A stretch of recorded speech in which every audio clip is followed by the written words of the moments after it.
माझी normal delivery झाली होती, म्हणून आई मला रोज कोळशाचा शेक द्यायची.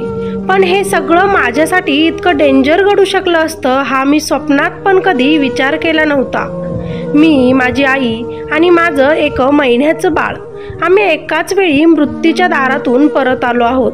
आजही ती घटना आठवली की माझ्या अंगाचा थरकाप उडतो.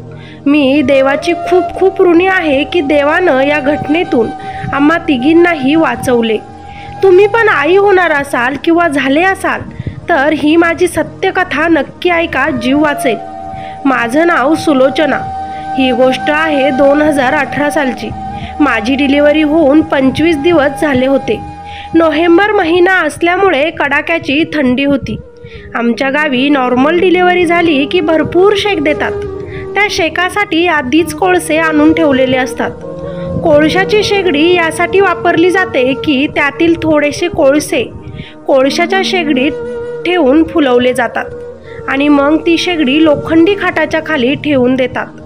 त्या काठेवर आधी एक गोणपट, मग एखादी जुनी गोधडी टाकली जाते व त्यावर झोपून आपण सर्व अंगाला शेक घ्यायचा असतो, ज्यामुळे बाळंतीण लवकर बरी होते. तिला त्रास थोडा कमी होतो. बाळाला पण बडीशेपचा शेक दिला जातो बाळाची अंघोळ झाल्यावर, ज्यामुळे बाळ शांत झोपतं, आजारी पडत नाही आणि बाळाची चिडचिड त्यामुळे फार कमी होते. माझी आई मला दिवसातून 2 वेळा शेक देत असे.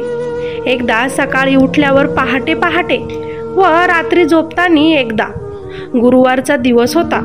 त्याही दिवशी असंच रात्रीचे जेवण झाल्यानंतर आईनं कोळसे फुलवले व ती शेगडी खाटाखाली ठेवून दिली मला शेक घेण्यासाठी.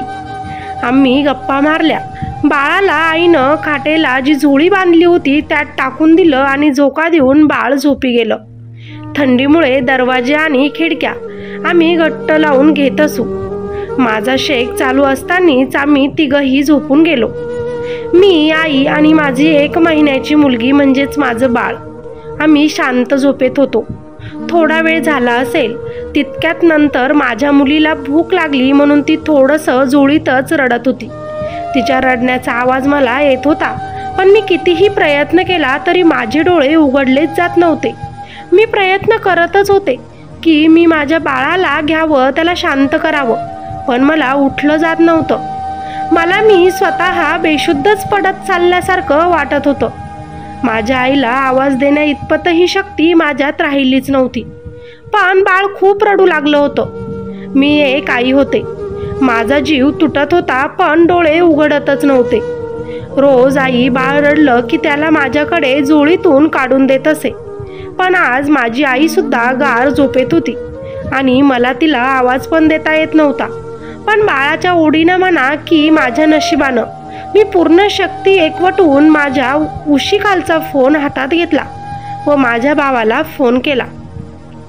तो हॉलमध्ये झोपलेला होता. मी त्याला फोनवर म्हटलं, मला उठता येत नाहीये दादा, लवकर बेडरूममध्ये. माझे डोळे पण उघडले जात नाही आहे, खूप जड पडले आहेत. तो धावतच रूममध्ये आला व माझ्या आईला हलवायला लागला. तर माझी आई बेशुद्ध पडायला लागली होती. ती काहीच रिस्पॉन्स देत नव्हती.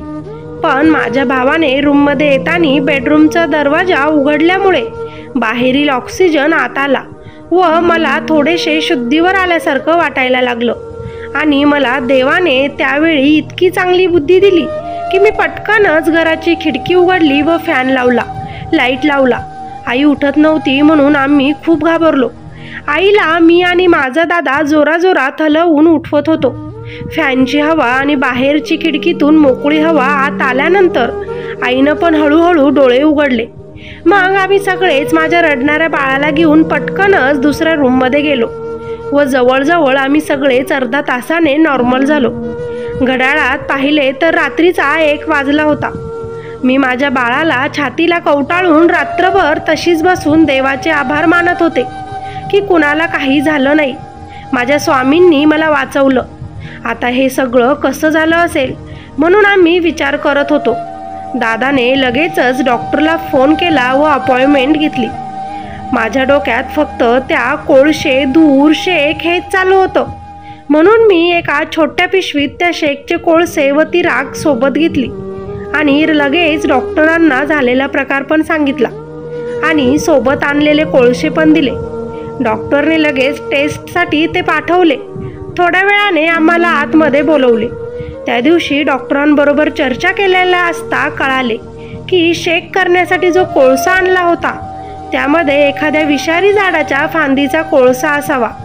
दारे खिडक्या बंद असल्यामुळे तो विषारू वायू आमच्या नाकातोंडात गेला. डॉक्टर म्हणाले, तुमचे नशीब खूप चांगले आहे म्हणून तुम्ही वाचलात या मोठ्या संकटातून. अशा केसेसमध्ये साधारण 3 मिनिटात पेशंट कोमामध्ये जात असतो. पण माझ्या मुलीला जाग आली कारण जोळीमध्ये विषारू वायू लवकर पोहोचला नाही, कारण खाटेची जोळी खूप बंदिस्त असते. तुम्ही कुणी गावाकडील असेल तर तुम्हाला पण माहिती असेल, डिलिव्हरी झाल्यावर आपले आईवडील सगळ्यात आधी बाळासाठी खाली खाटेला जोळी बांधतात. माझं पण तेच होतं. बाळाला भूक लागली, ते रडलं व तिच्याच आवाजामुळे मला जाग आली. अन्यथा असं काहीच झालं नसतं तर आम्ही झोपेतच कोमात गेलो असतो. आज हा प्रसंग लिहिताना सुद्धा माझ्या डोळ्यासमोर त्या दिवसाची प्रसंग उभा राहिला आहे. या प्रसंगानंतर मला व बाळाला भेटायला एक व्यक्ती आली होती. तिने सेम हेच सगळं सांगितलं जे एका कुटुंबामध्ये झालं होतं, ज्यामध्ये त्या संपूर्ण कुटुंबातील कुणीही वाचलं नाही. या प्रसंगाचा आम्हाला इतका मोठा धक्का बसला की त्या दिवसानंतर मी परत एकदाही शेक घेतला नाही.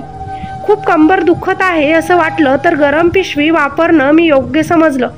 नंतर माझ्या घरात माझ्यानंतर माझ्या बहिणींची पण 2 डिलिव्हरी झाल्यात, पण आम्ही ते शेक पद्धत बंदच केली आणि माझ्या बहिणीने पण पाण्याची गरम पिशवीचा शेकसाठी वापरणंच योग्य समजलं.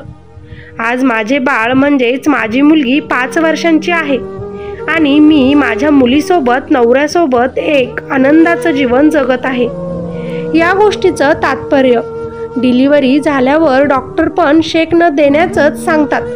ते नक्की फॉलो करा आणि घरी सोडताना डॉक्टर जे पण सांगतात ते नक्कीच ऐका, कारण कधी काय होईल सांगता येत नाही. जरी शेक देणं गरजेचं असतं, पण जर त्या शेकामुळे जीव धोक्यात जात असेल तर काय उपयोग त्या शेकचा. म्हणून तंदुरुस्त राहायचं असेल तर हे अवॉइड करा. पाण्याची बॅग मिळते ती घ्या आणि भरपूर शेक घ्या. चला, स्टोरी आवडली असेल तर लाईक करायला विसरू नका. जास्तीत जास्त शेअर करा ही स्टोरी, जेणेकरून सगळ्यांना हे समजलं पाहिजे. कॉमेंट करून मला नक्की सांगा तुम्हाला काय वाटतं. तुम्हाला पण कधी असे अनुभव आले आहेत का? नक्की कॉमेंट करून कळवा. आणि चॅनलवर नवीन असाल तर चॅनलला सबस्क्राईब नक्कीच करा. चला, धन्यवाद.